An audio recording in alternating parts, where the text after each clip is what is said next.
Bismillahirrahmanirrahim. Assalamualaikum warahmatullahi wabarakatuh. Di Inspirasi Ramadan kali ini, saya Epong Utami akan cerita tentang kisah perjalanan hidup kali ya, perjalanan hidup saya terkait dengan seperti apa sih saya dulu dan sampai sekarang. Oke, dimulai dari awal saya mulai kuliah. Di sini sebenarnya latar belakang keluarga saya adalah dari golongan yang tidak mampu, mungkin bisa disebut seperti itu. Bapak saya tukang jahit yang penghasilannya 50.000, sedangkan ibu saya terkadang tukang cuci piring sekolah atau jualan pempek gitu yang penghasilannya juga tidak menentu. Dan saya bersyukur pada saat itu ketika mencoba jalur SPMB ternyata lulus SPMB.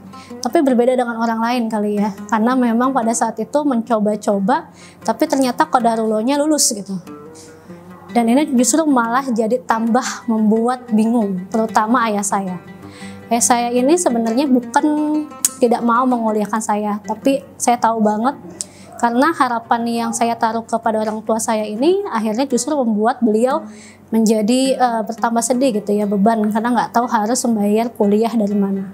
Sebenarnya mungkin untuk nominal kita saat ini itu kecil gitu ya, tapi ternyata pada saat itu juga cukup berat untuk keluarga saya yang harus membayar 3,45 juta. Dan akhirnya ketika saya mencoba untuk ke kampus, saya bertemu senior saya yang memang berada di BEM UNJ pada saat itu di jalur advokasi, dan beliau menawarkan gitu jalur pinjaman lunak yang bisa dibayarkan dengan jaminan ijazah. Akhirnya alhamdulillah bisa berkuliah, tapi di sini dari harapan yang diberikan oleh senior saya ini memberikan titik cerah gitu ya kepada saya dan keluarga, dan ternyata akhirnya bisa berkuliah. Dan dari sanalah akhirnya saya juga mengazamkan dalam diri, saya mau nih jadi seperti senior-senior saya yang ada di advokasi, supaya nanti kelak orang-orang yang seperti saya ini ketika masuk kuliah juga bisa merasakan gitu ya, tidak terpental menjadi tidak menjadi mahasiswa gitu, akhirnya bisa menjadi mahasiswa. Nah inilah akhirnya yang saya putuskan dan teman-teman saya putuskan untuk yang senasib untuk bisa mengabdikan diri di BEM advokasi. Dan akhirnya kami pun banyak mengadvokasi mahasiswa baru dan mereka bisa berkuliah juga.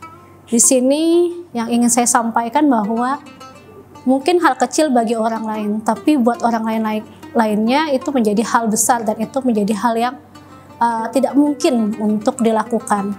Dari kebaikan-kebaikan ini akhirnya melahirkan kebaikan yang lain.